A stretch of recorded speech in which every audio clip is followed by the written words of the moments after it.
That's how the reality is.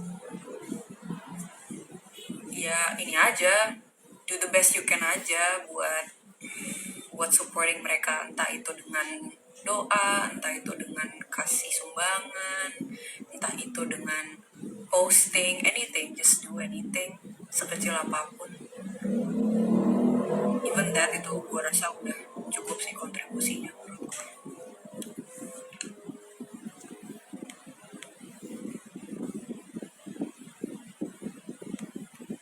Kadang suka kesel sama yang maksa boykot gitu.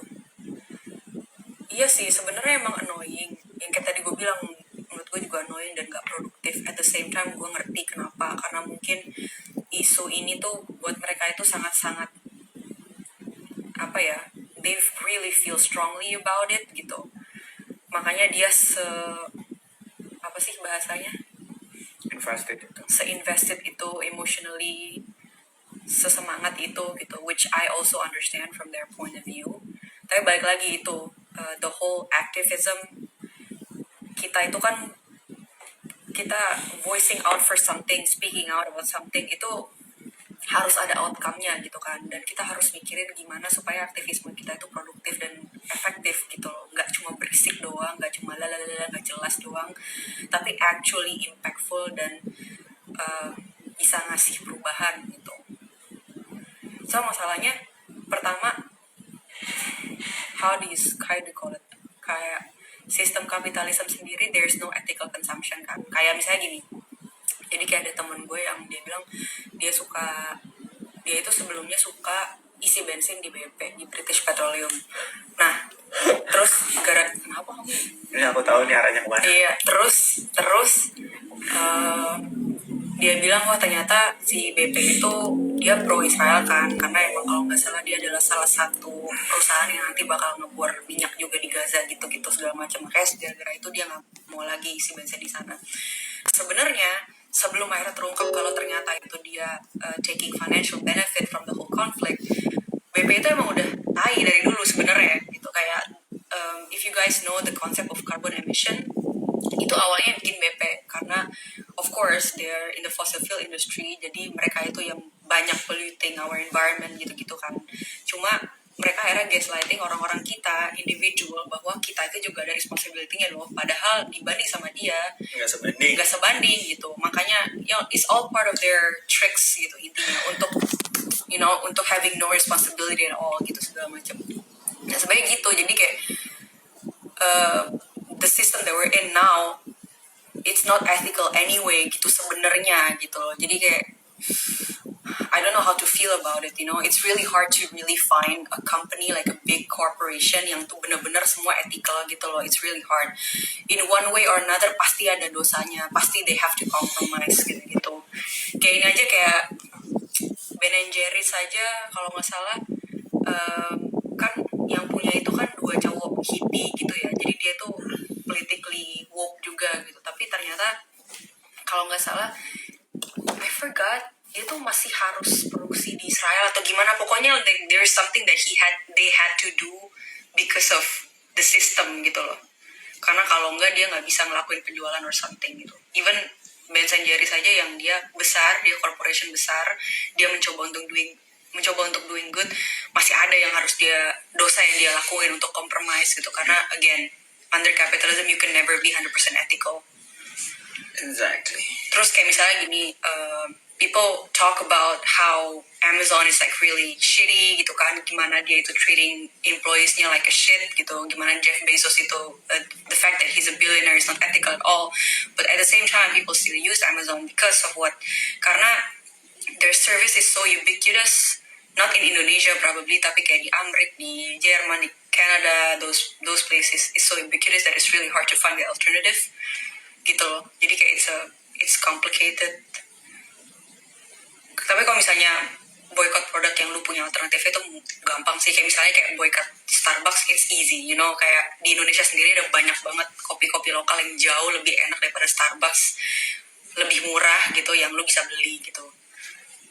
Tapi kalau buat hal-hal yang mungkin susah tergantikan, itu yang sulit gitu. Kayaknya kalau apa sih nyebutnya end product ya, kalau B2B itu masih consumer goods. Iya, misalnya agak sulit, cuman tapi kayak kalau consumer goods kayaknya banyak banget ya alternatif yang bisa didapetin di Indo terutama ya, yang lebih menguntungkan produsen lokal juga sama wirausaha lokal juga gitu.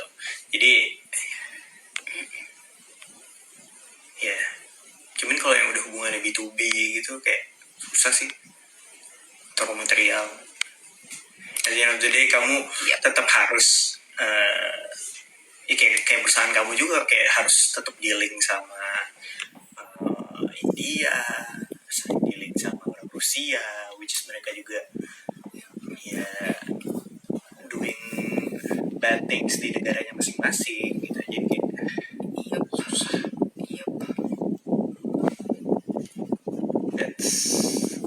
Tapi sama ini juga loh, kayak nih kan, mau pakai sampo apa boy, kalau di boycott semua Dove, Sunsilk, Pantene, Lifebuoy, yang gue tau itu produk Israel semua.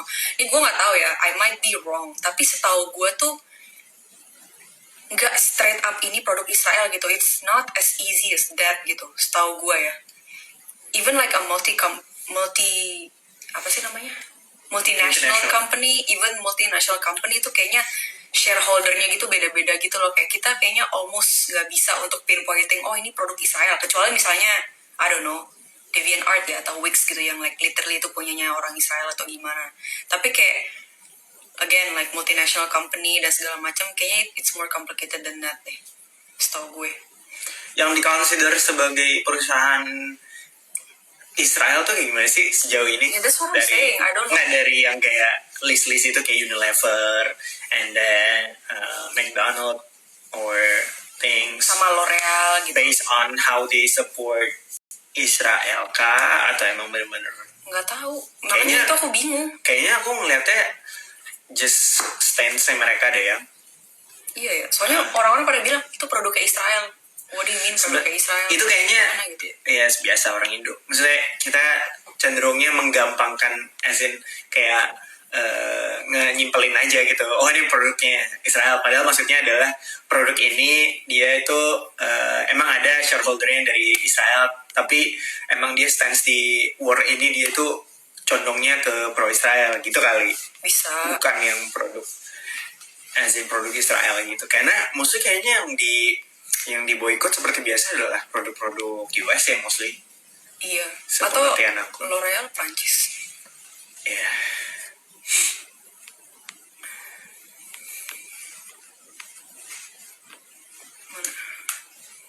Bukan produk Israel, tapi mereka emang supporting Israel kayak Disney gitu. Mereka bikin statement emang nyumbang untuk Israel. Nah kayak gitu. Lebih ke produk yang ngasih bantuan ke Israel.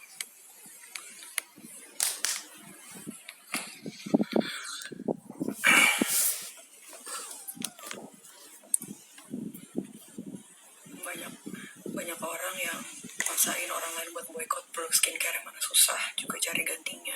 Jadi kalau skincare pakai Moin aja, duit gue bukan dari Israel dan gue nggak support Israel.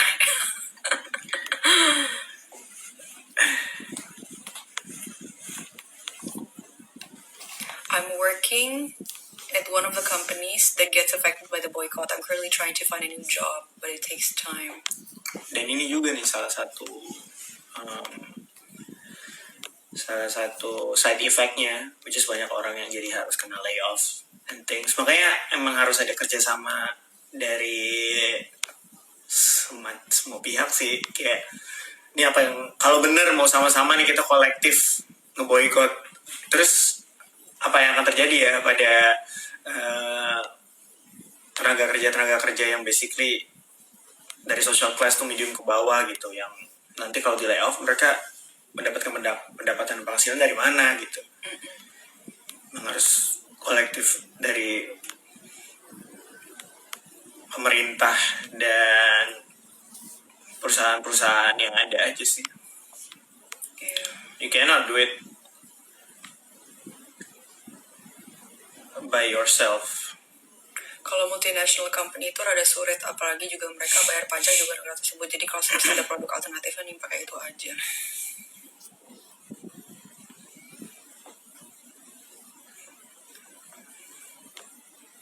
What do you think about Elia and Idaji? Yeah.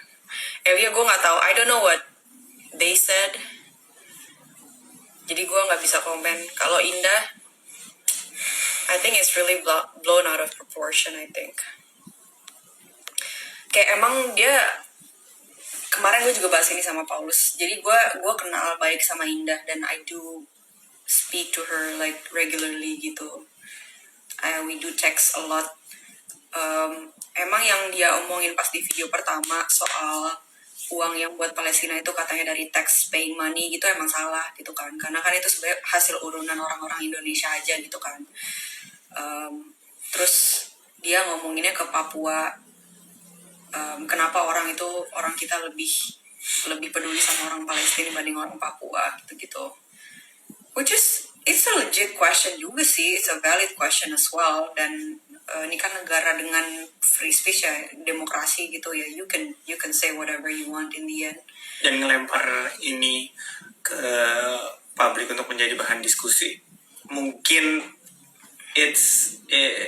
mungkin timingnya aja sih yang membuat orang-orang menjadi sesensitif ini, menjadi blow it out of proportion. Itu kayak basically timing sih. Iya, terus masalahnya the thing is like I'm not really well informed about Papua, so I cannot make like a good assessment on that.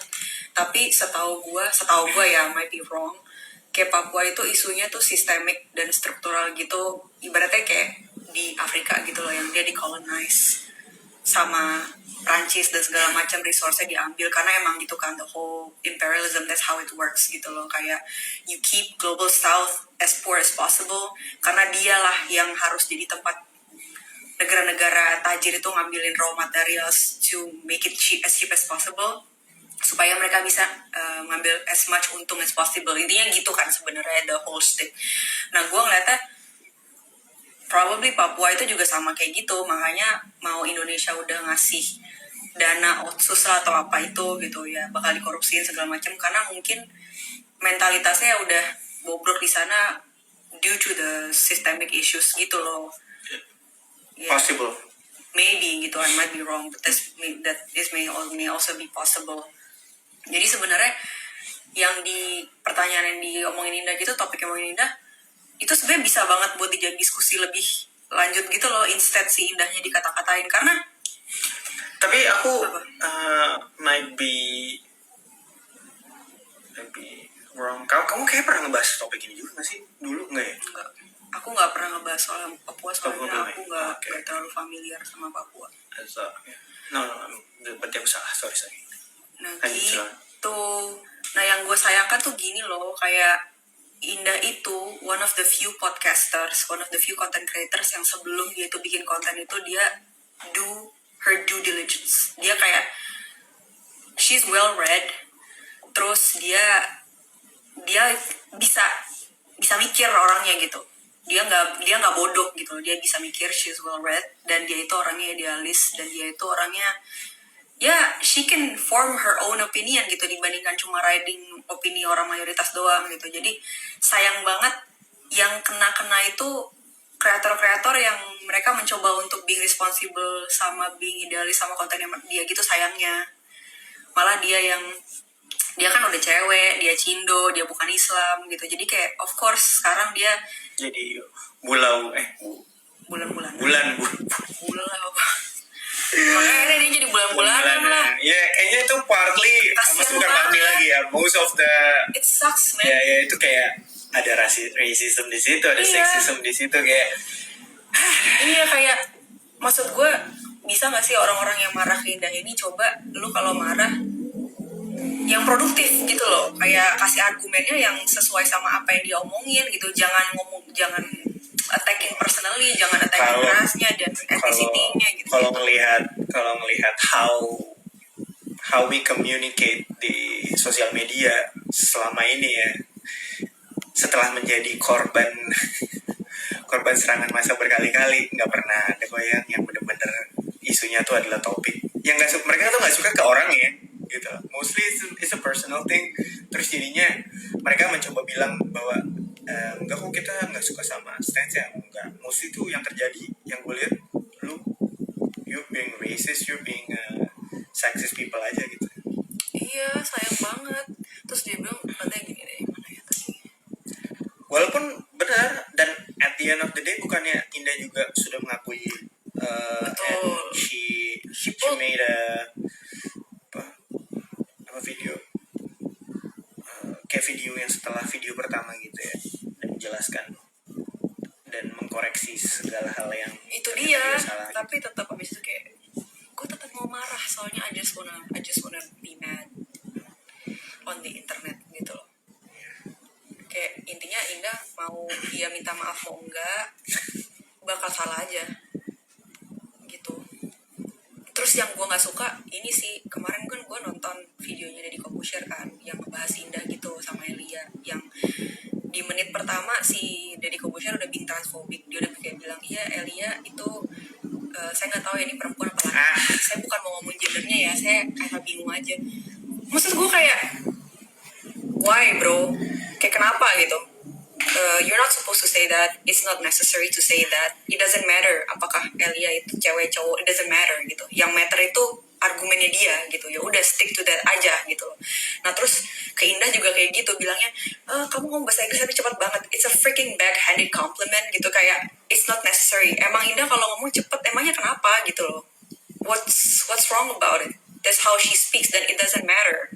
Yang penting argumennya dia gitu loh. Itu sih yang gue sayangin, kayak you take advantage of the whole thing and manage to shit on them too. Si gitu. Bung Ded itu emang dia selalu he just riding the wave aja sih. Dia selalu pro pada apa yang majority omongin. Jadi emang orang-orang tuh melihat dia, wah bener banget nih dia ngomongin apa yang ada di otak kita gitu. Which is itu kayak strategi marketing, strategi ini banget, strategi selebriti banget gitu. Jadi kayak gue dari awal emang udah nggak kayak nggak respect.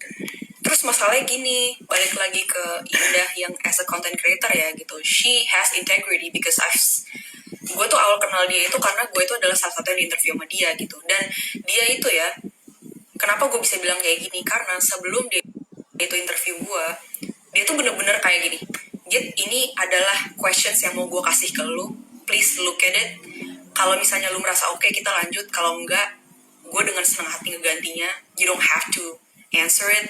Dia tuh fair-fairan banget, dan makanya kenapa gue stay friends sama dia juga gitu, nggak cuma professionally, karena gue bisa ngelihat karakter dia kayak gimana gitu. Dia bukan cuma pingin kontennya dilihat orang, dia bukan cuma jadi content creator karena pingin famous atau apapun, tapi dia emang genuinely dia being responsible atas konten yang dia put. Meanwhile orang-orang kayak Pak Deddy Corbuzier gitu-gitu, he's not perfect either gitu. He's transphobic. Terus dia juga kayak, ya you know him, dia mungkin jorogan Indonesia gitu. He's not perfect. Tapi ya gitu, dia bisa pakai situasi using Indah gitu untuk ngebikin dia kayak merasa lebih baik atau whatever, I don't know. It just left a really bad taste in my mouth aja sih gue pas ngeliat konten itu. Sayang aja sih menurut gue. Banyak yang marah karena caption. Nah captionnya Indah itu emang kontroversial kan. Dia bilangnya apa ya captionnya ini? Ya kalau misalnya aku buka lagi ya. Iya, kalau masih ada kan ya? Masih, kalau misalnya orang Papua itu Muslim, mungkin orang Indonesia akan peduli. She's not wrong, but it's controversial. Ini bilang gini, apakah mungkin saja kalau rakyat-rakyat di Papua Barat agamanya Islam dan kulitnya lebih terang, akan masyarakat Indonesia lebih peduli dengan situasi mereka di sana? Tapi nggak tahu sih, I don't know about you guys. Gue nih, I'm culturally Muslim. Gue akui emang orang kita itu emang punya bias towards it. Kita tuh, there's a lot of social justice issues in the world kan. Orang kita itu emang tendensinya lebih peduli sama orang yang mereka bisa relate gitu. Entah itu dari agamanya, dari warna kulit. Karena it's true. Karena kita dibesarkan di lingkungan kultural yang homogen banget. Dan gue kan dibesarkan di tempat minoritas gitu kan. Maksudnya gue itu Kristen, gue itu dibesarkan sebagai orang Batak di Pulau Jawa gitu. Dan gue harus menutupi semua identitas gue gitu. Marga gue pun gak dimasukin ke dalam akte gue. Gue tuh nama nama gue tuh Paulus Andreas Partohap Silalahi aslinya, ada marga. Cuma gue gak dimasukin ke dalam akte itu gara-gara kita mencoba menutupi itu supaya gue tuh nggak kena stereotip buruk gitu. Jadi untuk orang-orang yang berada di majority itu lu nggak bakal bisa nggak bakal bisa empathize kepada orang-orang yang minoritas, kepada orang-orang di Indonesia yang yang bukan nasibnya sama kayak lo gitu, karena even kita aja nih yang minority, kita mencoba, we're trying so hard supaya keminoritasan kita itu nggak kelihatan gitu loh, gitu. Jadi kayak emang kultur kita ya seperti itu. Kita akan ya, wah dia baik banget, dia jujur banget, Tapi sayang Kristen, tapi dia bukan Islam kayak gitu. Itu kayak kita punya bias. kita, maksudnya lu nggak bisa punya bohong, lu bias. ada di sisi itunya gitu. Kita punya Jadi kayak, bias. Kayak gini deh, dulu Paulus nih sebelum masuk Islam, dia peduli sama Israel. ya Karena dari dulu dia kecil, dia udah di-internalizing sama orang-orang di sekitarnya dia, komunitas agama dia. Ya, Israel itu karena, dia adalah salah satu ini mungkin, tapi kayaknya isu berbeda lagi sih. Ini kayaknya gara-gara apa ya? So there's a movement di Amerika dan Indonesia, which is itu adalah Kristen karismatik yang benar-benar tuh evangelical kayak new movement yang kita tuh kita mau kembali ke Alkitab gitu. Jadi kayak yang dipilih itu tuh adalah orang-orang Israel. Karena orang-orang Israel tuh harus kembali ke tanah perjanjiannya. Ada ada isu-isu soal itu gitu. Jadi kayak mungkin isu berbeda lagi. Cuman kebetulan gue dibesarkan di keluarga yang kayak gitu, yang keluarga yang percaya bahwa dan ini banyak banget di Amrik, dan biggest supporternya Israel itu adalah keluarga-keluarga seperti ini, Christian New Movement gitu, yang mereka tuh supporting Israel karena mereka percaya bahwa Israel itu adalah tanah perjanjian, dan ini yang digunakan oleh Zionis untuk mereka mengambil simpati. ya mengambil simpati gitu. Dan jadi bukan, malah banyak itu bukan dari orang-orang Yahudi atau orang-orang yang diaspora Jewish yang tinggal di Eropa atau Amerika. Yang paling banyak sebenarnya duit datang itu dari Christian, dari evangelical movement gitu. Nah, gua dibesarkan di Korea seperti itu. Nah, intinya gitu maksudnya. Jadi key takeaways-nya tuh kita punya bias. Kita punya bias. Orang Muslim punya bias, orang Kristen punya bias. Jadi aku kalau kata Habib udah login kok. Udah login. Gitu. Jadi sebenarnya valid, yang menurut gue ya, yang dibilangin Ninda itu valid. Sangat valid. Itu betul. question yang valid. Cuma orang Indo biasanya akan membuat panas. Itu tapi kontroversial, sangat kontroversial. Tapi gue setuju orang kita itu Semoga gimana ya? punya bias. Orang-orang kayak Indah nggak habis aja sih di Indo. Mungkin kamu kayak udah menyerah kan ya? Udah. Tuh biasanya kamu udah nggak mau lagi. Enggak. Terlalu invested di dunia kayak gini kan. Cuma maksudnya kalau nggak ada orang-orang kayak Indah yang kayak throwing out the question gitu, ya kamu masih nggak yang keluar banget. Cuma kamu udah banyak banget ngerem semenjak statement child free itu, which is itu masih tahun ini loh ya. Itu tahun ini? Iya, yang itu bulan Maret. Will You, pas aku ngerilis lagu Will You. Wow. Patokannya itu aja bulan Februari. Dari situ aku udah ngeliat kayak I know perjuangan dan pengorbanan dan makanya uang yang kita buang, bukan buang sih, lagi. uang yang kita salurkan malah untuk kesehatan mental kamu. Jadi kayak daripada ya jadi malah backwards ya. Ya tapi semoga stay strong. Gue gak mau lagi bikin beropini karena banyak orang gak ngerti. Terus ada di twist kata-kata gue, aduh males banget deh.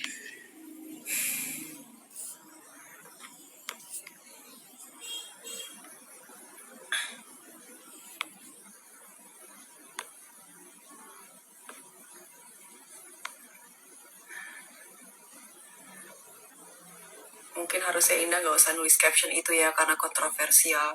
better diomongin di circle. Iya sih, mungkin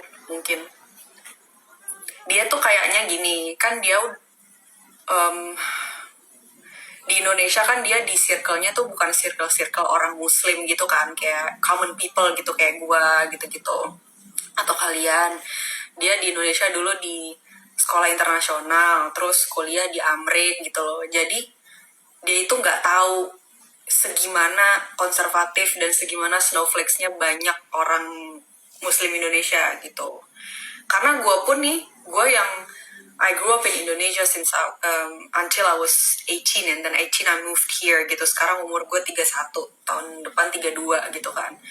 Even gue aja, gue tuh suka nggak sadar gitu loh. Misalnya gini, misalnya if I say something, right? Terus ternyata ada banyak orang yang kayak, oh shit, offended gitu. Seakan-akan yang gue omongin itu kayak bener-bener parah banget atau udah keluar jalur atau whatever. Karena gue suka ngelihat orang yang bilang gue gak suka sama Gita soalnya dia tuh cara pikirnya gak kayak orang Indonesia gitu. Nah, itu buat gue kayak jadi reality check gitu loh.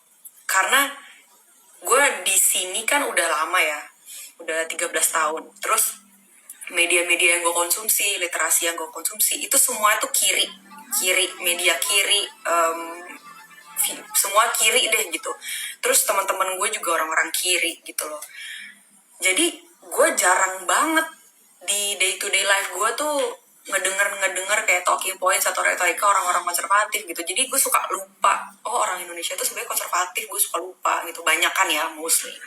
Dan every time misalnya tahun ini adalah tahun dimana gue spending time tuh terbanyak semenjak gue pindah ke Jerman, kayak 5 bulan. Selama 5 bulan ini banyak banget hal-hal yang gue denger di kuping gue, atau misalnya dari obrolan-obrolan lingkungan sekitar gue juga. Kalau gue lagi ada waktu kosong, terus gue ngobrol-ngobrol sama orang-orang, betapa konservatifnya negara kita. Dan gue harus sangat keren banget bibir gue, lidah gue gitu, begitu gue mau omongin apa yang gue sebenarnya rasain gitu. Kayak terakhir tuh akhirnya gue menemukan beberapa orang yang pandangannya sama kayak gue, tapi kami itu ujung-ujungnya ya nggak ngomongin itu gitu ke publik gitu. As a musician kita diem aja, dan kita merasa bahwa wah, kita respect ada orang-orang yang mereka as a musician juga mereka ngomongin tuh hal-hal yang mereka percayai, yang mereka yang mereka peduliin gitu. Tapi buat gue dan teman-teman gue ini kayak aduh, kayaknya worth it gak ya, make sense gak ya, ada impactnya gak ya gitu, yang ujung-ujungnya bakal malah jadi kayak bazooka ke arah kita gak ya gitu. Ya pokoknya gue baru sadar lagi bahwa gue lupa konservatif sekali. Iya. Bahkan keluarga gue juga konservatif kan, banyak kan gitu. Ya gue nyambungnya cuma beberapa sepupu gue doang aja gitu kan, atau adik gue gitu. Adik gue juga dia orangnya pikirannya cukup terbuka gitu. Otherwise tuh gue lupa, oh iya ya ternyata beda banget nih pandangan prinsip gitu dalam hidup gitu sih. Ternyata Indo tuh masih tradisional itu ya, banyakan gitu. Apalagi kalau di internet kan semua orang entah mau tinggal di desa, di kota, entah lulusan SD, SMP, SMA, kuliah, S3, semua di platform yang sama gitu kan. Jadi kecemplung aja. Jadi jadi gue nggak bisa gitu mengkurasi siapa-siapa aja yang bisa ngedenger omongan gue dan ngerti omongan gue, atau siapa, nggak bisa gitu. Itu udah kayak wild west aja gitu. Gitu sih.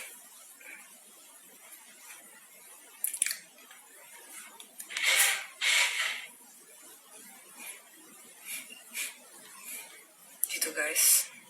Bikin YouTube membership aja kak, biar konten grup ini bisa diupload di sana.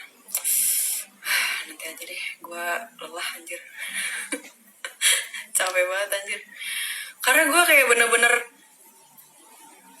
aduh, orang-orang nggak tahu masalahnya gimana aku usahanya bikin bro ini. Gue tuh kalau bikin bro ini gue bisa baca tuh sampai 2 minggu, tau gak lo? Makanya gue akhirnya outcome nih, setelah gue bertahun-tahun bikin bro ini, terus outcome-nya gue dibilang orang ini itu yang negatif tuh, gue kayak sakit hati banget gitu. Terus makanya gue kayak trauma, nggak lagi deh, nggak mau lagi gue. Ternyata selama ini gue preaching ke banyak kan orang yang salah, yang ngerti banyak, cuma sayangnya banyak juga yang kayak taking it out of context, terus ternyata yang dia ngertiin tuh beda gitu, apa yang gue maksud, apa yang gue kasih gitu-gitu deh.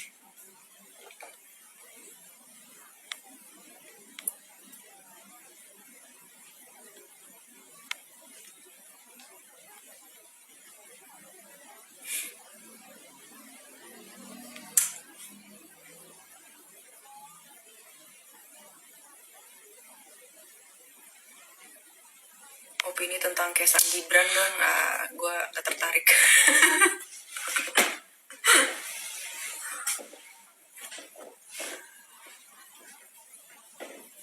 Gak tertarik. Jerman di sana pada nobar gak? Oh, Prancis yang masuk final. Gak ada yang peduli kayaknya mau 17.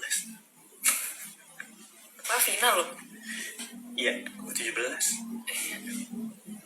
Orang Indo doang yang peduli. Karena harapan Indo gini ya, timnas kan nggak bisa nih, ya udah U23 ya dong, U23 juga nggak deliver, ya udah U17 makin turun, lama-lama U11 lama-lama bayi suruh main bola.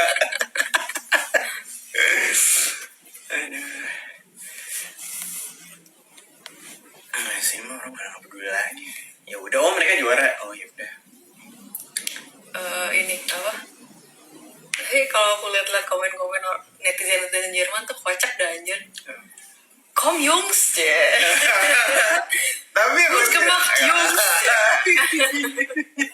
Yang Jungs. Lucu banget anjir. Ya basically apa yang kalau misalnya kamu di pinggir lapangan ya, kan mereka ngomong gitu. Kom Jungs. Gut gemacht, Jungs.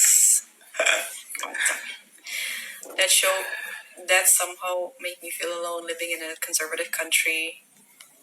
Being different might probably kills you. Itu benar sih. Makanya gue seneng banget gue di sini. Karena It's such a privilege juga sih buat kita yang bisa dapat kesempatan melihat Indonesia dari luar gitu, dan melihat dan menyadari beruntungnya kita gitu bisa yang nggak fully detached, tapi kita punya jarak gitu.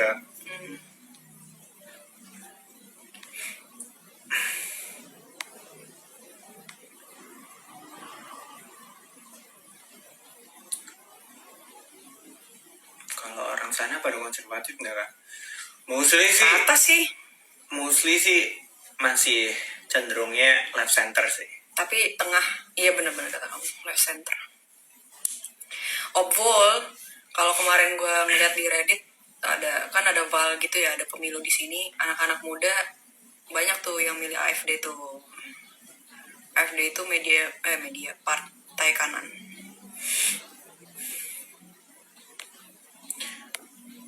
Untuk orang Indonesia mungkin soal kanan itu menjadi konservatif, nasionalis itu menang menjadi biasa gitu ya. Jadi kayak sebenarnya menakutkan juga. Apanya? Nggak tahu sih, ini aku ntar gue menjadi diserang publik, takut nggak jadi ya. Kenapa? Nggak mau. Oh yaudah. Diam aja aku kalau di soal politik. I just do my own thing aja. Just don't wanna share my view on it. Gak worth it. Kita bahas intersectionality in media and academic papers. Ajay. Apa nih yang mau dibahas nih? Ya. Ini beneran Konimax. Komen Konimax. Kenapa Jerman pro Israel? Jadi gini ya, gitu. Ini gue kesotoyan gue ya teman-teman. Karena gue entah kenapa walaupun gue tinggal di Jerman, gue itu lebih senang mengobservasi behavior orang-orang North America gitu biasanya. Buat gue mereka lebih unik aja buat diobservasiin. Orang sini tuh lebih kayak robot gitu. Tapi emang sejak Hamas attack 7 Oktober kemarin, di sini almost nggak ada pro-Palestinian retorik, nggak ada. Dan gue agak shock gitu waktu gue kan mendarat di sini tuh tanggal 13 atau 12 November. Gue keluar rumah kan. Terus gue ngeliat kayak iklan-iklan pinggir jalan gitu. Terus kayak dari pemerintah Jermannya Solidarity for Israel gitu. Gue langsung kayak shock banget, mana gue baru datang dari negara yang kita sampai buat march beribu-ribu orang itu datang ke Monas buat pro Palestine. Gue nyampe di negara yang kayak lu pemerintahnya tuh udah stance-nya udah jelas Solidarity for Israel. Tuh gue kayak shock. Iya. Nah, bahkan anti-fascist